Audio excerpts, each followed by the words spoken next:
Hello and welcome. आज के इस वीडियो में निफ्टी ऑप्शन से रिलेटेड मेरा एक हेजिंग का तरीका मैं आपके साथ शेयर करूंगा, जिसका यूज़ हम तब करते हैं जब हमारा व्यू डायरेक्शनल हो कि भाई निफ्टी ऊपर की तरफ वन साइडेड जा सकता है या नीचे की तरफ वन साइडेड जा सकता है। दूसरा, यहाँ पर हम मिनिमम रिस्क लेना चाहते हैं और रिवार्ड ज़्यादा लेना चाहते हैं। और तीसरा पॉइंट होता है हमारे पास ज़्यादा समय नहीं है वीक में एडजस्टमेंट करने के लिए हमारे कॉम्बिनेशन में, तो हम लो टाइम इन्वेस्टमेंट करना चाहते हैं, यानी हमने पोजीशन क्रिएट करी, फिर एक्सपायरी डेट तक हम बैठे हुए हैं, जो भी प्रॉफिट होगा या जो भी मिनिमम लॉस होगा उसे बुक करके बाहर हो जाएंगे।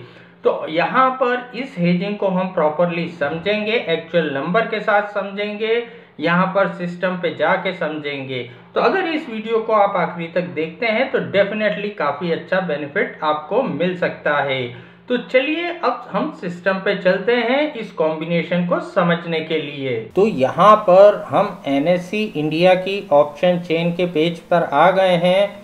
अब आज की क्लोजिंग अगर हम यहाँ निफ्टी की देखते हैं 17,321 के लेवल पर निफ्टी यहाँ पर आज क्लोज हुआ है। ठीक है भाई, अब यहाँ पर हमारा व्यू जो है वो डायरेक्शनल है। जैसे मैंने कहा था कि भाई इस वीक में, आने वाले वीक में निफ्टी किस तरफ मूव कर सकता है, ये पहले क्राइटेरिया था मेरा। तो अब यहाँ मेरा एक प्रिडिक्शन है कि भाई निफ्टी अगले वीक में मान लो ऊपर की तरफ मूव कर सकता है, ये मेरा एक प्रिडिक्शन है। ठीक है, अब यहाँ ये तो मैंने प्रिडिक्ट कर लिया कि भाई निफ्टी किस तरफ मूव कर सकता है आने वाली एक्सपायरी तक, वन साइडेड ऊपर की तरफ मूवमेंट आ सकता है।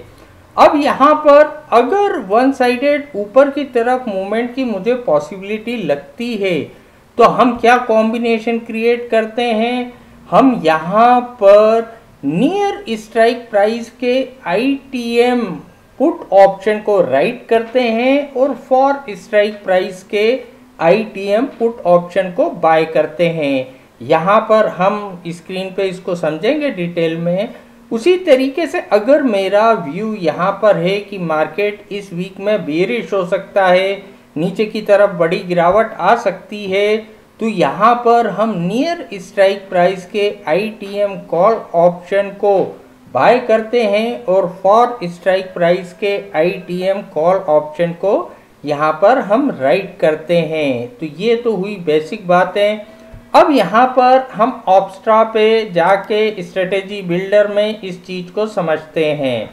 अब जैसे स्पॉट में क्लोजिंग 17,321 के लेवल पर निफ्टी की हुई है, और जैसे मैंने कहा कि भाई मेरा प्रेडिक्शन है कि अगली एक्सपायरी तक निफ्टी यहाँ पर ऊपर की तरफ मूव कर सकता है।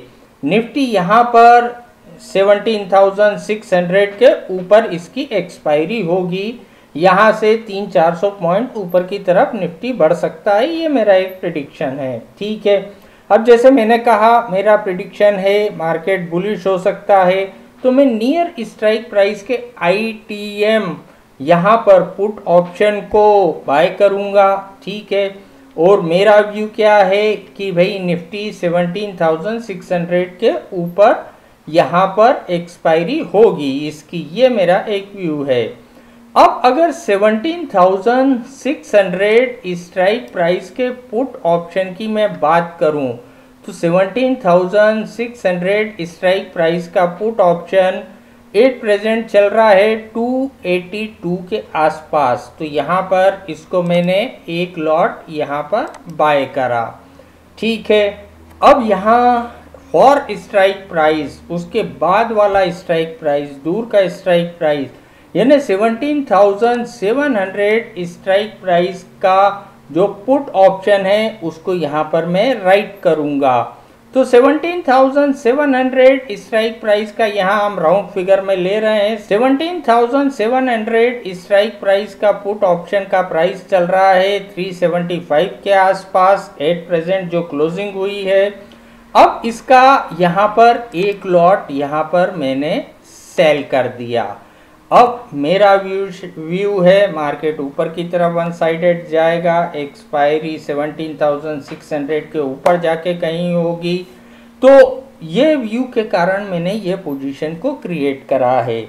अब जो अगला सवाल आता है कि भाई इस कॉम्बिनेशन जो ये मैंने क्रिएट करा है, इस कॉम्बिनेशन को अगर मैं चेक करता हूँ तो ये इसका मुझे पे ऑफ ग्राफ देखने को मिलेगा। अब यहाँ पर इस कॉम्बिनेशन में यहाँ जो हमने बनाया है 9 मार्च की एक्सपायरी का 17,600 स्ट्राइक प्राइस के एक लॉट पुट ऑप्शन को यहाँ बाय करा है और 17,700 स्ट्राइक प्राइस के पुट ऑप्शन का एक लॉट यहाँ राइट करा है। अब यहाँ पर डिटेल हमको देखने को मिल रही है कि भाई इस कॉम्बिनेशन में मेरा मैक्सिमम प्रॉफिट कितना हो सकता है। तो यहाँ 4,600 के आसपास का मेरा मैक्सिमम प्रॉफिट होगा। इस कॉम्बिनेशन में मेरी मैक्सिमम रिस्क कितनी है, सिर्फ 368 पॉइंट की यहाँ पर मुझे मेरी मैक्सिमम रिस्क दिख रही है। अब यहाँ मेरे ब्रेक इवन पॉइंट कौन सा है, 17,608 ये मेरा ब्रेक इवन पॉइंट है। इसके ऊपर अगर यहाँ पर एक्सपायरी होती है तो मैं प्रॉफिट में रहूँगा। मैक्सिमम प्रॉफिट मेरा 4,632 के आसपास यहाँ पर है। तो यहाँ पर इस स्ट्रेटेजी में क्या समझ आ रहा है कि भाई मेरा व्यू पहला डायरेक्शनल होना चाहिए, दूसरा मैं मिनिमम रिस्क लेना चाहता हूँ और ज़्यादा रिवार्ड लेना चाहता हूँ। तो यहाँ पर जो मेरी मिनिमम रिस्क है 368 रुपीज़ की ही मेरी मैक्सिमम रिस्क है इस कॉम्बिनेशन में, और रिवार्ड कहीं ज़्यादा है जितनी मेरी यहाँ पर रिस्क है। और तीसरा जो हमने पॉइंट कहा था कि मैं कोई एडजस्टमेंट नहीं करना चाहता, सिर्फ कॉम्बिनेशन बना के बैठ जाऊँगा। अब यहाँ मैं कॉम्बिनेशन बना के बैठ गया। अब यहाँ क्या होगा, ज़्यादा से ज़्यादा 368 रुपये मुझे लगेंगे, इससे ज़्यादा कुछ हो नहीं सकता यहाँ पर। तो 368 पॉइंट की मैंने रिस्क ले ली, कॉम्बिनेशन बना के छोड़ दिया।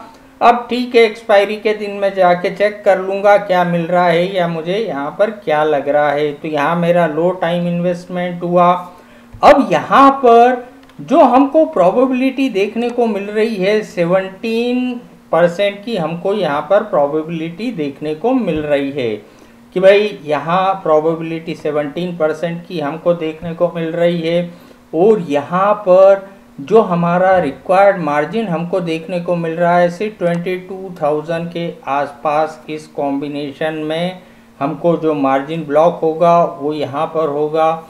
तो यहाँ इस कॉम्बिनेशन में हमारा व्यू डायरेक्शनल है, ऊपर की तरफ का व्यू है।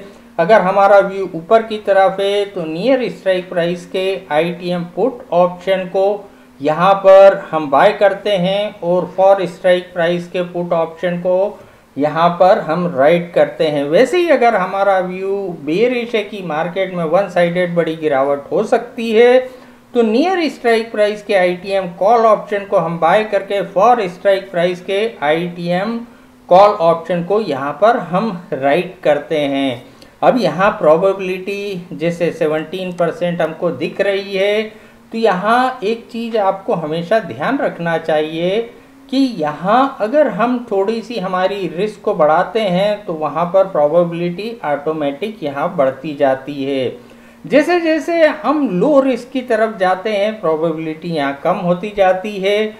अब यहाँ पर इसी को अगर आप एक वर्कआउट करिएगा, चेक करिएगा कि 17,600 की जगह मैं 17,500 स्ट्राइक प्राइस के पुट को बाय करता और 17,600 स्ट्राइक प्राइस के पुट को यहाँ पर राइट करता और यहाँ मेरा ब्रेक इवन भी नीचे आ जाता, 17,500 के आसपास आ जाता। तो यहाँ पर आप देखोगे कि प्रोबेबिलिटी अपने आप बढ़ जाएगी। यहाँ हमारा रिवार्ड थोड़ा सा नीचे आएगा और रिस्क हमारी थोड़ी सी ऊपर चली जाएगी।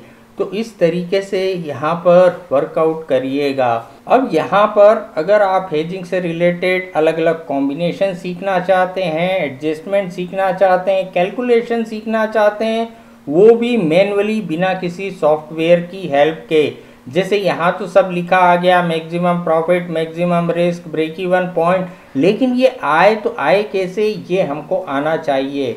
तो अगर आप अलग अलग हेजिंग कॉम्बिनेशन, कैलकुलेशन, एडजस्टमेंट सीखना चाहते हैं तो यहाँ पर मेरे कुछ पेड वीडियोस भी हैं। अगर आप उन्हें लेना चाहते हैं उसकी डिटेल जानकारी इस वीडियो के नीचे डिस्क्रिप्शन में दे रखी है।